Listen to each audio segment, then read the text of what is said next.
due date, but the statement closing date. You know what I'm saying? So make sure you understand that.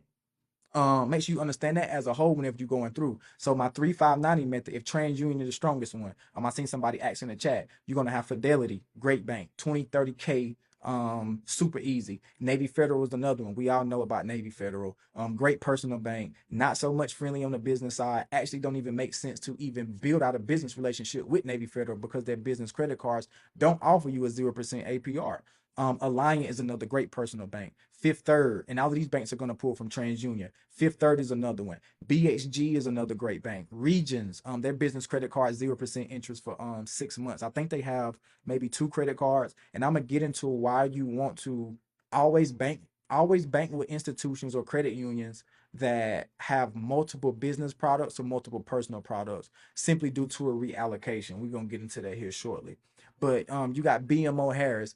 They pull from TransUnion, but it could be it could be they also pull from Equifax, but it could be a geographical location on who they pull. So if you in a state to where they could possibly pull both, have your highest credit bureau unfrozen and lock the lowest ones. That's how you make them force pull. So if you ever in a situation, right? I'm gonna break this down for the people um who don't really understand it.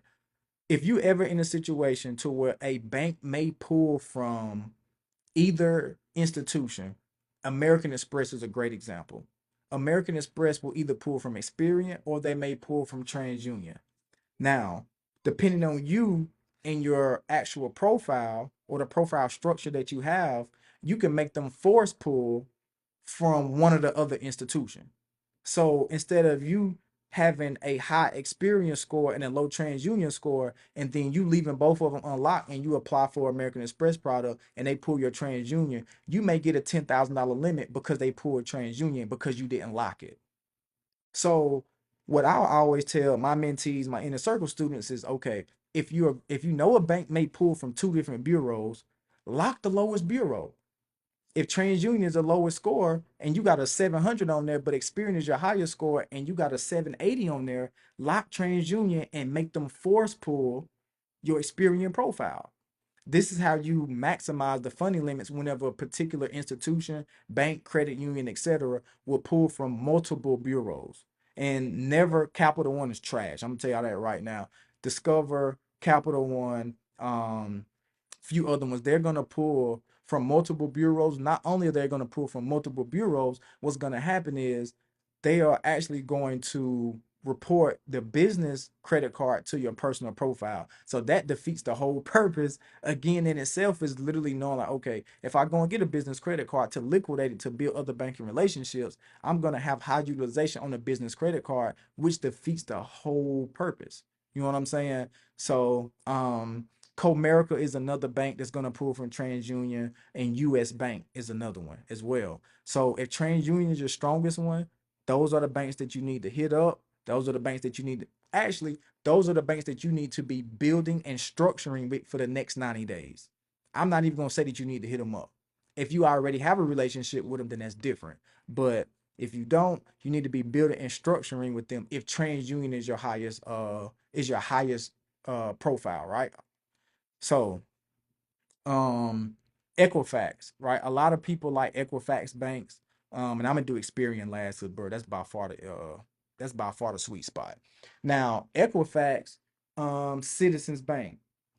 Citizens has now switched it to where they only offer funding within a geographical location, but you could do a foreign entity filing. Before you do that foreign entity filing, what I recommend that you do is sit down with a rep or schedule a call with them and actually see how they feel about foreign entities. If your business is not in a specific state or it's not within a geographical footprint, typically whenever a bank says geographical footprint, it's going to be within a 40-mile radius. You must either one have your physical address 40 miles within a branch, or two, have your business address or virtual address within 40 miles of an actual branch. If it's not, Cadence Bank is one of those. So they literally won't extend no credit to you. They don't want to do any business with you. So you want to know like, okay, What's the foreign entity filing process like? Do you have a exposure to foreign entity filings? How do you feel about foreign entity filings? Some banks don't like it. You know what I'm saying? So make sure you understand all of this as a whole whenever you are going out with that 3590 method. So I gave you the TransUnion banks, and we getting ready to close out right here because we right at 10:30. I gave you the TransUnion banks. Now my Equifax banks that I hit up for my funding clients, these are going to be Citizens if you're within that geographical footprint. And speaking of geographical footprint, we're gonna take a pause break right here. Speaking of geographical footprints, if you are not within a geographical footprint or a geographical radius with a lot of these credit unions, you can join the American Consumer Council, use code Andrews, and this is going to open you up to thousands of credit unions that you typically wouldn't have access to. So you go to American Consumer Council, you set up an account with them for business and personal. I want to say that the lifetime membership is like $79, and then for business and personal. But once you go to American Consumer Council, you sign up for an account instead of paying that $150 that you typically would have to pay, you're going to use code Andrews. And now, once if you use code Andrews, they're going to send you a certificate.